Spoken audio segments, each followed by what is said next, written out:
Hey Catholic Life, this is Mason Hennessy. I'm a sophomore theology and communications major, and today I'll be doing your Lenten reflection. So, we're pretty early into Lent. Today's readings, the first reading is on Leviticus. It's talking about like kind of the law and like sin. And then we have the gospel is about virtue. So let's talk about virtue and sin, right? So if the point of Lent is to kind of like unite ourselves with God.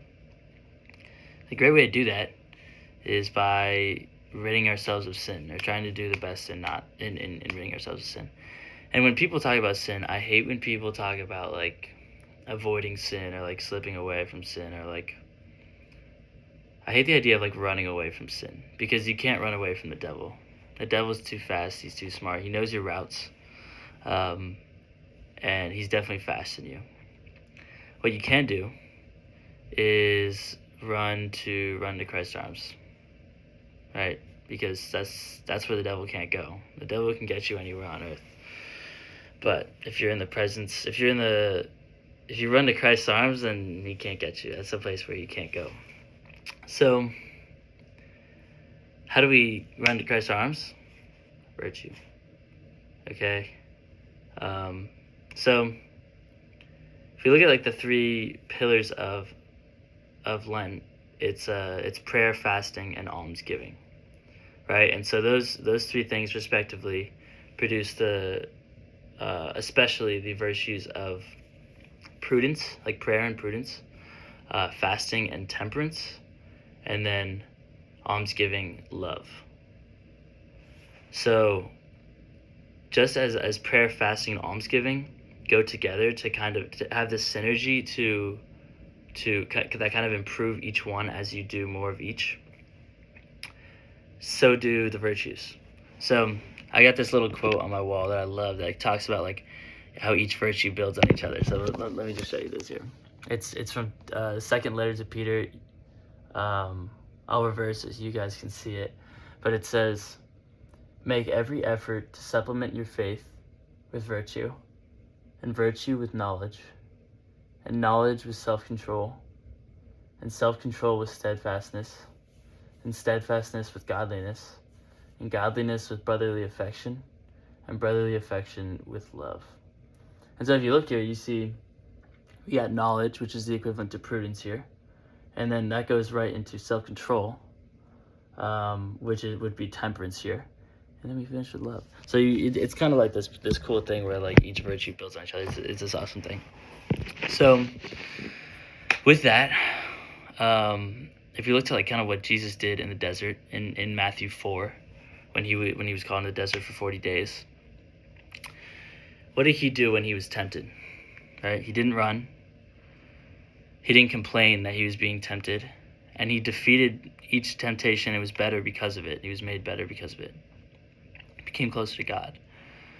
So how did he defeat them? How did he defeat those temptations? Well, through prayer and through fasting, because that's what he was doing in those 40 days. And now what is he able to do with this prudence and this temperance that he gains from being in the desert for 40 days?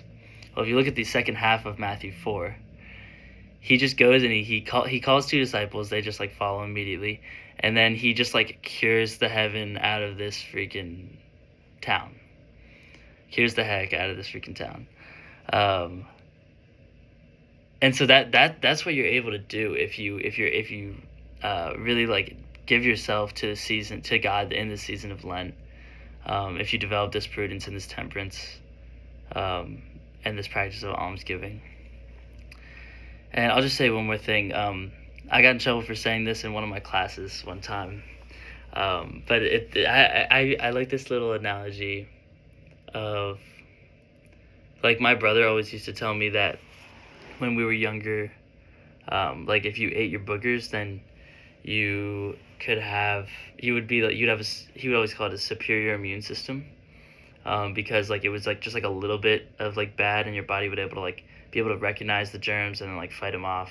Seemed like a pretty good argument to me. I remember I was on the school bus when he was telling me this, and it was in my Bible study the other day, and one of the members of my Bible study, he brought up this idea of like, when you put yourself in the state of fasting,